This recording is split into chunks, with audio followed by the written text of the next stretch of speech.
성도님들, 우리는 오늘 이곳에 예배를 드리기 위해서 모였습니다. 예배 드리는 사람은 어떤 사람이냐면 하나님을 믿는 사람이고 또 하나님을 아는 사람들입니다. 그래서 여기 계신 모든 분들은 예수님을 믿는 분들이라고 저희가 알고 있습니다. 그렇다면 예수님을 믿는 모든 분들에게 한 가지 질문을 드리고 싶습니다. 지금 당장 이제 답을 하시라는 얘기는 아니고 마음속으로 답을 하시면 되는데, 가볍게 또 뻔한 거 물어본다, 이거 다 알고 있지만 말로 대답하기엔 힘든 뻔한 내용이라고 생각하지 마시고 곰곰이 자신에게 묻고 생각해 보셨으면 좋겠는데, 우리가 왜 예수를 믿을까요? 그리고 예수를 믿으면 우리에게 어떤 유익이 있을까요? 이것에 대해서 우리가 좀 곰곰이 생각해 봤으면 좋겠습니다. 예수를 믿으면 우리에게 어떤 유익이 있을까? 우리는 왜 예수를 믿을까? 성경에 보면은 우리가 예수를 믿는 이유는 우리의 선택이 아니라 하나님 아버지의 은혜로운 선택이셨습니다. 하나님께서 우리를 택해 주셨기 때문에, 그래서 우리에게 믿음을 주셨기 때문에 우리가 예수님을 믿습니다. 근데 예수님을 그렇게 믿게 되었는데 믿고 나서 나에게 어떠한 유익이 있을까? 뭐가 좋아서 내가 이렇게 계속 예수를 믿고 살까?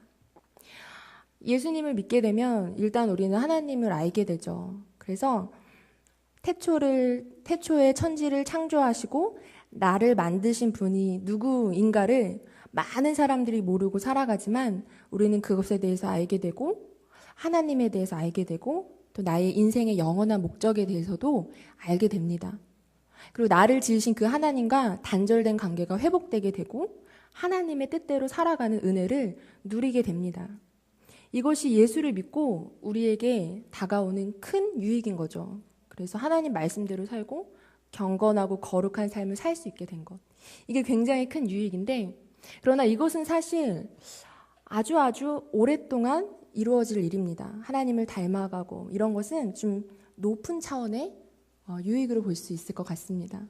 그것 말고 우리가 예수 믿어서 당장에 얻는 유익, 아주 본질적인 유익이 있는데 그것이 무엇이냐면 우리가 지옥에 가지 않게 되었다는 것입니다. 예수를 믿어서 우리에게 당장에 주어지는 유익은 내가 지옥에서 건짐을 받은 바로 그것입니다. 성도님들, 이것이 얼마나 큰 은혜인지 혹시 생각해 보신 적 있나요? 내가 예수를 믿어서 지옥의 벌을 면하게 되었구나, 내가 지옥 가지 않게 되었구나, 이거를 깊이 느끼고 감사해 보신 적 있으신가요? 무엇과 이것을 비교할 수 있을까요? 우리가 지옥에서 건진받은 이 은혜를 어떤 거하고 비교하면 비교가 될까요? 말기 암에 걸렸다가 깨끗이 고침을 받은 그런 기쁨과 비교할 수 있을까요? 아니면 평생 장애를 안고 살아가던 사람이 기적적으로 그 장애가 없어지고 정상인 사람으로 돌아왔을 때 그 기쁨과 지옥에서 건진받은 기쁨이 비교될 수 있을까요? 아니면 어느 순간 사고로 온몸에 화상을 입어서 흉한 모습으로 변하게 된 사람이 그 화상의 흉터에서 노임받게 되면 그 기쁨이 지옥에서 건진받은 그 기쁨보다 클 수 있을까요? 비교할 수 없는 기쁨이라는 거죠. 앞에 제가 말씀드린 그것도 정말 어떤 것과도 비교할 수 없는 큰 우리에게 유익과 기쁨이 되겠지만, 그것보다도 우리가 지옥에서 건진받은 그 기쁨은 비교할 수 없이 크다는 것입니다. 만약에 우리가 단 하루만이라도 지옥의 고통을 경험한다면, 지옥을 본다면, 그곳에 갔다 온다면 주께서 나를 구원해 주신 은혜가 얼마나 큰지 조금이라도 짐작할 수 있을 텐데, 더는 바랄 것이 없는, 무엇과도 바꿀 수 없는 은혜를 내가 입었구나 라고 생각할 수 있을 텐데, 우리가 그 부분을 많이 놓치고 사는 것 같습니다. 왜냐하면 이 시대의 많은 교회들이 지옥에 대해서 잘 이야기하지 않습니다. 예수 믿으면 복 받는다, 이 말은 되게 많이 하는데, 예수 믿어서 네가 죽을 그 자리에서 건짐받았다, 이 얘기는 많이 하지 않습니다. 그래서 사람들이 하나님을 별로 두려워하지 않습니다.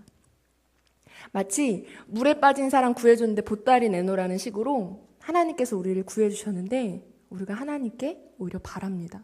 내가 예수 믿었으니까 이제 나한테 복 주십시오. 이제 내 인생 책임지십시오. 오히려 하나님께 이러한 태도로 살아가는 것이 우리의 모습인 것 같습니다.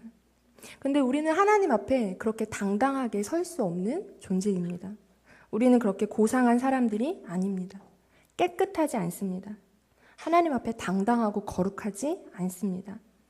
우리는 주의 은혜로 하나님께서 너는 그래 깨끗해졌어라고 이렇게 여겨주신 거지 진짜 깨끗한 사람들은 아니라는 것입니다.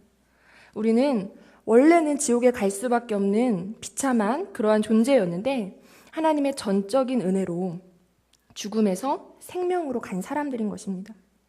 극한 상황에서 기적적으로 살아 돌아온 사람이 어떻게 교만할 수 있습니까? 두려움과 또 떨림과 또 감격과 안도의 마음 이런 것들이 있지 않겠습니까? 그러나 우리는 그런 마음을 잘 모릅니다.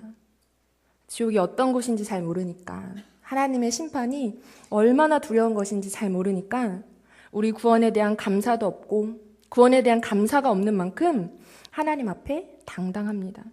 내가 믿었으니 이제 내게 복도 주십시오. 하나님이 나 자녀 삼아 주셨으니까 내가 교회 나왔으니까 그러니까 이것도 주시고 저것도 주시고 아닙니다. 우리는 하나님 앞에 그렇게 큰 소리 칠 수 없습니다.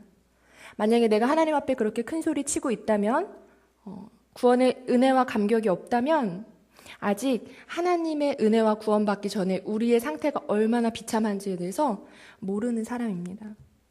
우리는 예수를 믿어서 정말 다행입니다. 왜냐하면 우리가 예수 믿음으로 우리는 지옥의 심판을 면하게 되었기 때문입니다. 그리고 또 다행입니다. 예수를 믿지 않는 사람들에게는 지금도 하나님의 진노가 임하는데 우리는 그것도 면하게 되었기 때문입니다. 로마서 1장 18절 한번 읽어볼까요? 로마서 1장 18절 하나님의 진노가 불의로 진리를 막는 사람들의 모든 경건하지 않은가 불의에 대하여 하늘로부터 나타나나니. 예수를 믿는다는 것은 이미 잘 살고 있던 사람이 더 고상하고 또 경건하게 사라지게 되는 그러한 차원이 아닙니다. 우리가 예수 믿는다는 것은 우리한테 너무나 현실적이고 또 영원한 우리 운명에 관한 문제인 것입니다. 이것을 아시고 이 복음을 알게 되고 또 하나님께서 우리를 위해 예수 그리스도를 보내주신 것에 대해서 진심으로 감사할 줄 알아야 합니다. 우리가 예수를 믿으면서 오해하고 있는 것이 있는데 그것은 예수 믿는 사람에게 주어지는 보상이 어떤 것인지를 잘 모르고 또 예수 믿지 않는 사람들에 대한 하나님의 심판이 너무 미래적이고 너무 멀리 떨어져 있는 아주 훗날에나 일어날 그래서 우리가 느껴지지 않는 그런 일이라고 생각하는 것입니다. 우리는 믿는 사람에 대한 보상과 또 믿지 않는 사람들의 악하고 불의한 행동에 대한 보응이 멀다는 생각 때문에 예수 믿는 기쁨과 감사를 잘 누리고 있지 못합니다. 그런데 우리 예수 믿는 사람들에게는 예수를 믿는다는 그것 자체가 이미 복입니다. 이미 우리는 보상을 받고 가는 사람들입니다. 그 믿음으로 말미암아 우리를 죽음에서 건져주셨습니다. 또한 하나님과 또 그분의 말씀을 알게 되고 그 말씀에 따라 죄가 뭔지 알게 되고 죄를 미워하게 되고 죄 짓는 내 모습을 보면 아파하게 되고 점점 하나님처럼 그 거룩한 삶을 향해 가게 되는 것 요거 자체가 우리에게는 큰 복입니다. 하나님과 동거하는 기쁨, 또 진리와 생명으로 쌓여지는 우리 인생의 의미 있는 모든 것들을 실제로 누리며 우리를 살아가게끔 건져주셨습니다. 그래서 성경에는 하나님의 나라는 먹고 마시는 것이 아니라 성령 안에서 누리는 의와 거룩과 평강이라고 이야기하고 있습니다. 그것을 믿는 자들만 누릴 수 있다는 것입니다. 그런데 같은 의미에서 불신자들은 이미 지금 당장 하나님의 진노 속에 있다라고 성경은 가르치고 있습니다. 문제는 예수 믿는 사람이 지금 당장 내가 누리는 복과 또 예수 믿지 않는 사람이 지금 당장 당하는 하나님의 진노를 우리가 잘 구별하지 못해서 어리석은 유혹에 빠지는 것입니다. 무엇이 복인지를 모르고 세상 사람들이 사는 것을 보면서 참 안 믿고도 잘 사네. 안 믿는데 더 잘 사네.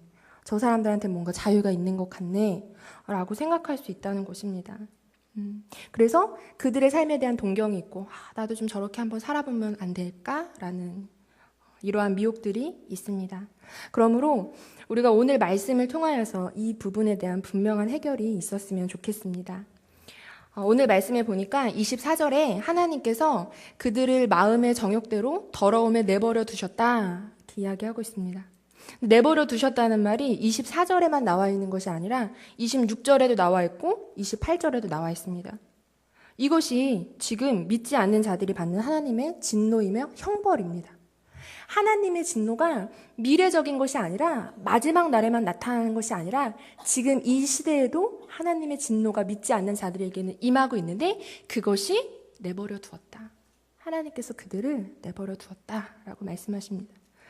근데 이것에 대해서 내버려 두시면 하고 싶은 대로 할 수 있고 자유롭게 사는 건데 그게 왜 하나님의 진노고 그게 왜 보응인가? 라고 생각하는 사람들이 있습니다. 하고 싶은 대로 하는 것을 사람들은 종종 자유라 하기도 하고 그것이 행복이라고도 합니다. 근데 정말 그럴까요, 근데? 한창 공부해야 될 학생을 불러다가 이렇게 이런 종이 한 장 주고 적어보라고 합니다. 너 지금 하고 싶은 게 뭐냐? 뭐 하고 싶니? 하면 죽었다 깨어나도 공부하고 싶다고 적는 학생은 없을 것입니다. 네가 하고 싶은 거 10개 적어봐라. 공부는 없을 것입니다.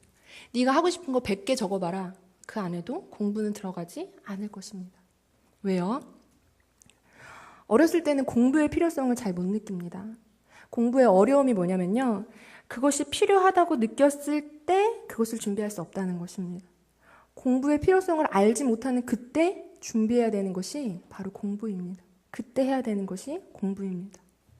근데 신앙도 그렇습니다.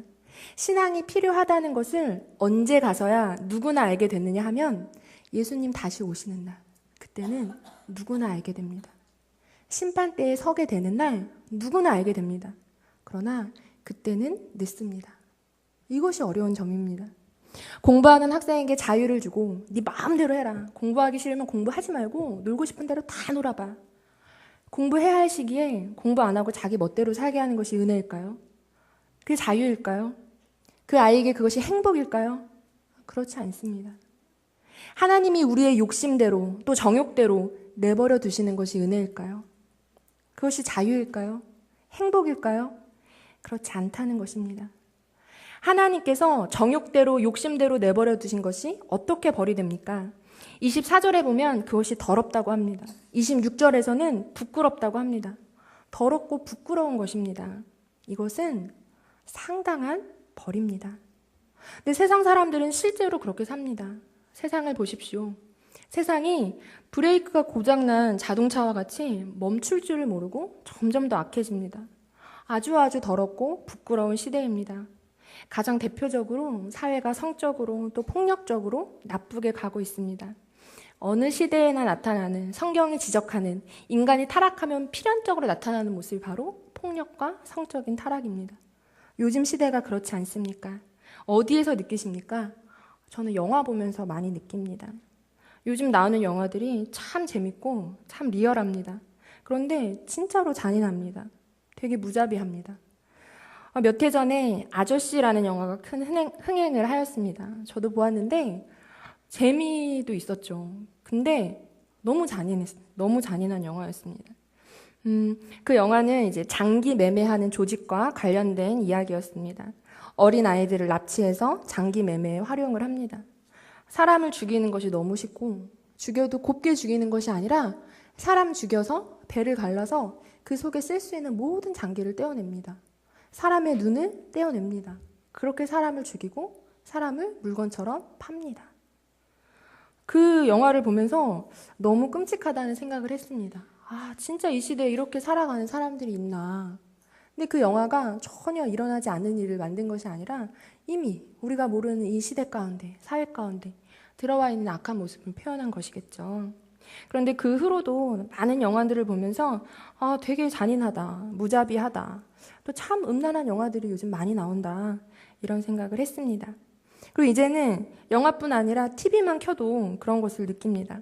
너무 진한 그 가족과 함께 보기에는 민망한 그런 애정씬들도 많이 나오지 않습니까? 또 동성애를 아름답게 또 정당하게 표현하는 내용들도 조심스레 텔레비전에 등장하고 있습니다. 뿐입니까?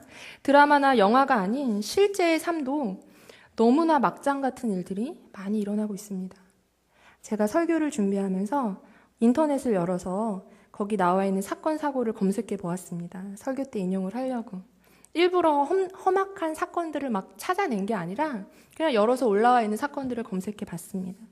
시대의 무정함을 보여주는 사건들이 너무 많이 올라와 있습니다.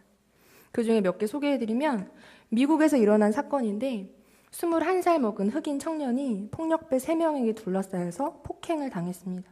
폭력배들이 청년의 옷을 벗기고 속옷까지 벗게 합니다. 그리고 그 청년에게 물을 뿌리고 알몸인 청년을 허리뒤로 마구 때렸습니다. 청년의 아버지가 빌려간 $20를 갚지 않았다는 이유였습니다. 맞고 있는 청년이 비명을 지르면서 빌었지만 그들은 낄낄거리며 무자비한 폭력을 가했습니다. 그런데 놀랍게도 이 사건이 대낮에 일어났습니다. 그것도 사람들이 많이 다니는 길가, 건물 사이에서 일어난 사건입니다. 많은 사람이 지나가면서 그 사건을 보았지만 신고하는 사람이 없었습니다. 가서 말리는 사람도 없었습니다. 심지어 그 수사 과정에서도 목격자들은 보복이 두려워서 입을 다물었다고 합니다. 정말 악하지 않습니까? 정말 무자비하고 무정하지 않습니까? 우리 사회가 이렇게 악합니다. 층간소음 때문에 이웃을 죽인 사건이 있었습니다. 또 가정 형편이 어렵다는 이유로 30대 엄마가 자신이 낳은 아기를 3명이나 차례로 버렸다는 이야기도 있었습니다. 또 설 명절에 취직도 못하는 형편없는 놈이라고 아버지가 혼내니까 아버지를 죽인 아들이 있었습니다.